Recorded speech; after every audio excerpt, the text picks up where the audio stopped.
Ricardo, desde Argentina, este contexto tan particular de la pandemia y de crisis del orden mundial por este coronavirus, está instalando discusiones muy estructurales en la vida política.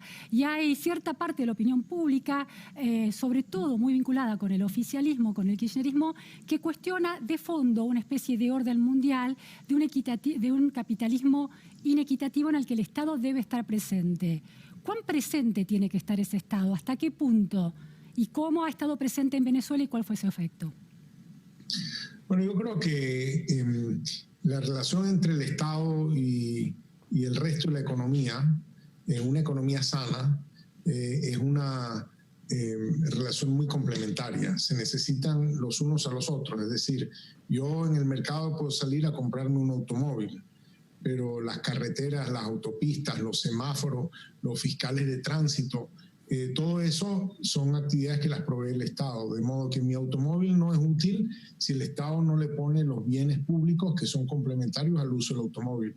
El sector privado puede montar torres de telefonía celular y vender handsets, teléfonos celulares, pero si no se definen derechos de propiedad sobre las ondas hertzianas, como le dicen en Venezuela, pues no puede haber un mercado de competencia de telefonía celular. De modo que ahí el Estado tiene que proveer una gran cantidad de cosas que el mercado no puede hacer y que son complementarias de las cosas que el mercado provee.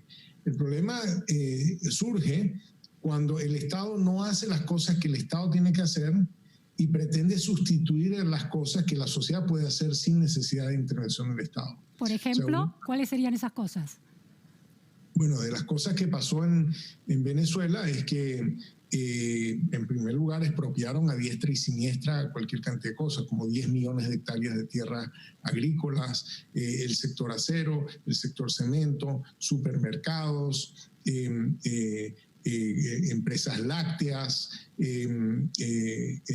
bancos, compañías de telefonía celular, etcétera. Entonces, empresas petroleras, empresas de servicios petroleros, o sea, expropiaron a diestra y siniestra y cada una de las empresas que tomaron bajo su control las hundieron. Ese es un tipo de intervención, pero otro tipo de intervención es intervenir en los mecanismos que usa el mercado como para autoorganizarse, para que la gente tenga la capacidad de... O sea, básicamente una economía de mercado es una economía donde cada quien se gana la vida haciendo cosas por los demás. Y cuánto gana depende de cuánto los demás valoran lo que uno hace por ellos. Y el mercado depende que hayan precios más o menos libres, que las empresas puedan dedicarse a la actividad lucrativa que prefieran, y el lucro depende de esos precios. Ahora, por ejemplo, Ricardo, en este contexto particular en la Argentina se discute el aporte de los contribuyentes de mayor peso, los empresarios ricos y las empresas que ganan mucho, y la idea de un aporte adicional, casi como un impuesto a la riqueza. ¿Eso es una lógica interesante para afrontar los desafíos futuros que va a traer la economía y los presentes también? ¿O en realidad desincentiva al mundo empresario y al mundo del capital privado a invertir y generar empleo? Yo creo que desincentiva más un conjunto de distorsiones microeconómicas asociadas a controles de precios, controles de cambio, controles de importación, porque entonces, digamos, te restringen las cosas que tú puedes hacer. En el mundo, no está claro, no hay ninguna forma perfecta de financiar al Estado. Hay que hacerse la pregunta qué tan grande puede ser el Estado como entidad redistributiva. O sea, en Europa el Estado tiende a ser relativamente grande y las economías son prósperas y les ha ido bien históricamente. Pero básicamente, ¿cómo se financia ese Estado? Entonces, uno de los pecados de América Latina es que no hemos podido ponerle impuestos al capital, porque si trata de poner impuestos al capital se va al país. Entonces le pones impuestos altos al trabajo, pero específicamente al trabajo formal y al IVA. Y entonces eso genera muchos incentivos a la informalidad y nos quedamos con economías muy duales, en las cuales hay un sector informal de baja productividad, un sector más moderno, más formal, de más alta productividad, y eso genera sus bemoles. De modo que Ahora, ¿cómo hacer que el capital contribuya sí. a financiar al Estado sin que se vaya y sin que se desaliente? No debemos olvidar que la tasa marginal de impuestos a las personas, cuando Bill Gates fundó Microsoft, era 77%. O sea, que no es que Bill Gates dijo, oh, con esa tasa yo no voy a desarrollar Microsoft. O sea, creo que los incentivos de poder crear cosas y poder operar de manera eficiente, sin demasiadas trabas, son muy importantes. A ver, en ese, Ricardo, para traerlo a la discusión argentina, siempre está la posición que se aumentan impuestos o se bajan impuestos. La baja de impuestos es considerada una posición liberal o neoliberal de centro derecha y la suba de izquierda redistributiva. No necesariamente es esa una interpretación correcta en ninguno de los dos casos.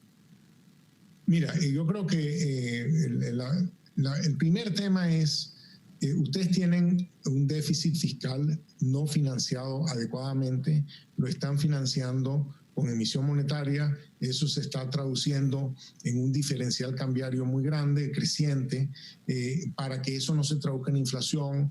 Ponen controles de precios para que el dinero no se vaya al dólar, ponen controles de cambio y controles al acceso a divisas, pero el pecado original está en un déficit no financiado. Entonces, obviamente, si el problema es el déficit, o recortamos gastos o aumentamos impuestos, pero el problema es el déficit. Es el primer problema que hay que resolver. Hay países sin déficit, sin inflación, sin todos estos problemas, con impuestos más altos y gastos más altos, con impuestos más bajos y gastos más bajos. El problema es que no pueden tener el gasto que quiere la izquierda, digamos, con los impuestos que quiere la derecha. Por eso esa mezcla genera un déficit insostenible.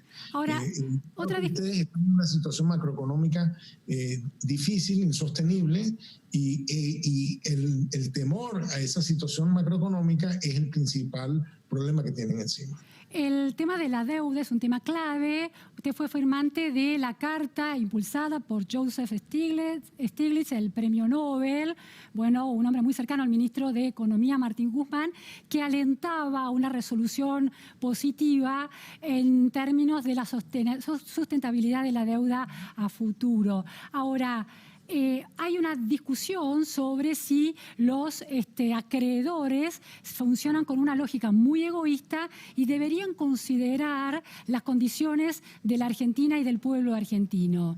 ¿Cuál es su posición?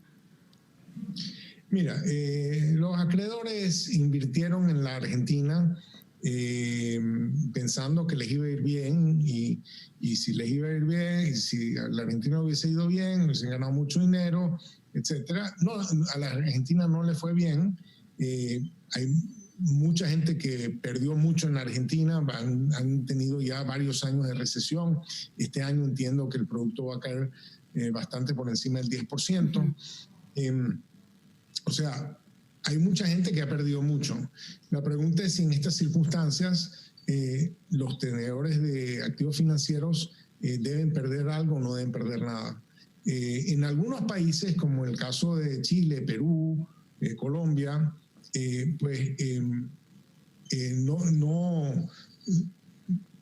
no hay ningún deseo político de reestructurar la deuda, porque Perú, por ejemplo, acaba de emitir bonos al 2,75% de interés en dólares y son muy respetados en los mercados internacionales. Pero en el caso de Argentina, para poder servir la deuda, dependía de poder pedirle prestado al Fondo Monetario Internacional, de hecho a tasas subsidiadas. Sí, sí. Y entonces uno se pregunta, y se preguntaría de los acreedores oficiales, bueno, estamos aquí para hacerle un bailout, para rescatar a los que invirtieron la deuda argentina, o los que invirtieron la deuda argentina deben también participar en la resolución de esta crisis. El gobierno sostiene que no hay un nuevo plazo, que lo ofrecido hasta el momento, la última propuesta es hasta donde se llega, y que los acreedores de alguna manera son corresponsables porque asumieron un riesgo comprando bonos argentinos, casi un riesgo de inversión, y bueno, las inversiones tienen riesgo. ¿Esa lógica es una lógica aceptable en este mundo de negociaciones entre estados y acreedores privados? Yo creo que vamos a ver mucho más de eso a consecuencia del COVID-19. O sea, hay algunos países, o sea, primero, esta va a ser una recesión más larga de lo que nadie pensó. Muchos países se prepararon para hacer un confinamiento de una cuarentena de 2 meses, de 3 meses, y pensando que después de eso iba a venir la recuperación, la apertura y la recuperación. Ahora entendemos que después del confinamiento hay todavía mucho virus por ahí, hay que mantener políticas de distanciamiento social, la recuperación va a ser mucho más lenta. Ha habido una caída fenomenal de la recaudación tributaria, hay necesidades de transferencias sociales o de ayuda a las empresas para que no cierren, entonces los déficits fiscales se expanden y hasta ahora los mercados a muchos países los han apoyado, a países que tienen rating crediticio bastante malo, o sea, bastante bajo. En las últimas semanas fueron al mercado Jordania, Albania, Honduras, El Salvador, y fueron emisiones de deuda sobresuscritas. Pero Ricardo, en la carta de que esto dure y que los mercados en algún momento se asusten como se asustaron con Argentina hace un par de años, y en ese momento habrá que ir a pedir mucho financiamiento oficial, y el financiamiento oficial va a decir, mira, yo vengo, pero los acreedores anteriores van a tener que moderar lo que van a recibir, porque el país tiene o para servir la deuda nueva o para servir la deuda vieja, y pues yo no pongo deuda nueva si los de la deuda vieja no aceptan un resultado menor. Y eso está pasando, se está discutiendo en este momento en Ecuador, con todo el apoyo de la comunidad internacional. Y la duda sobre Argentina era si era realmente necesario o no es necesario, pero en todo caso... ¿Necesario qué cosa? No le entendí ahí, Ricardo, que si es necesario o no necesario, ¿qué tema? ¿Qué cosa de Argentina? La reestructuración de la deuda. ¿Por qué? ¿Podría no ser necesaria? O sea, en el caso de Ecuador, obviamente que no hay salida sin reestructuración de la deuda. En el caso argentino, la razón por la que había el debate es porque uno decía, no hace falta, no era necesario entrar aquí. Pero bueno, yo creo que... pero no había cómo pagar si el déficit fiscal es tan grande, no hay ingresos por nueva financiación y el mundo está con la pandemia, tampoco hay exportaciones o han caído, ¿de dónde sacar los dólares para sostener los pagos? Pero ustedes, de lo que yo creo, lo que yo oigo, ustedes tienen un déficit primario de más del 5% del PIB, probablemente más cercano al 7% del PIB. Entonces, ustedes necesitan dinero nuevo para financiar ese déficit. Inclusive si nos olvidamos de todos los intereses de la deuda, ustedes tienen un déficit primario grande. El problema de Argentina no se resuelve solamente dejando de servir la deuda, porque ustedes tienen un déficit primario grande que necesitan dinero adicional. Y la pregunta que se hacían uno es, si ustedes dejan quieren reestructurar la deuda, no les van a dar dinero adicional. Razón por la cual Argentina hoy se está financiando prácticamente al 100% con la maquinita de hacer dinero.